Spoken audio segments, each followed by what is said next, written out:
ভারতের বিপক্ষে সিরিজ হারলে আইসিসি টেস্ট চ্যাম্পিয়নশিপের ফাইনালে খেলার স্বপ্ন শেষ হয়ে যাবে বাংলাদেশের। আইসিসির নিয়ম অনুসারে টুর্নামেন্টের সেরা 2 দল খেলবেন ফাইনালে।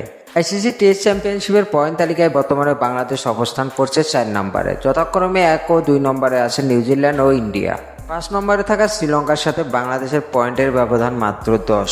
মুহূর্তে তারা নিউজিল্যান্ডের বিপক্ষে টেস্ট সিরিজ খেলছে। যদি নিশ্চিতভাবে নিউজিল্যান্ডের সাথে সিরিজ জেতে শ্রীলঙ্কা আর বাংলাদেশ যদি বড় ব্যবধানে ভারতের বিপক্ষে সিরিজ হারে, তাহলে বাংলাদেশ নেমে আসবে 5 নম্বরে। তাই টেস্ট চ্যাম্পিয়নশিপের ফাইনাল খেলার স্বপ্ন বাংলাদেশের এখানেই শেষ হয়ে যাবে। আইসিসি টেস্ট চ্যাম্পিয়নশিপের ফাইনালে বাংলাদেশ খেলতে গেলে ভারতের বিপক্ষে যে কোনো একটি ম্যাচ জিততে হবে। যেহেতু ভারতের বিপক্ষে 2 ম্যাচের টেস্ট সিরিজ খেলছে বাংলাদেশ, তাই একটি ম্যাচ জিতলেই বাংলাদেশের টেস্ট চ্যাম্পিয়নশিপের ফাইনালে খেলার স্বপ্ন বাঁচিয়ে থাকবে। এখন দেখার বিষয় ইন্ডিয়ার বিপক্ষে সিরিজে বাংলাদেশ কোনো ম্যাচ জিততে পারে কি না।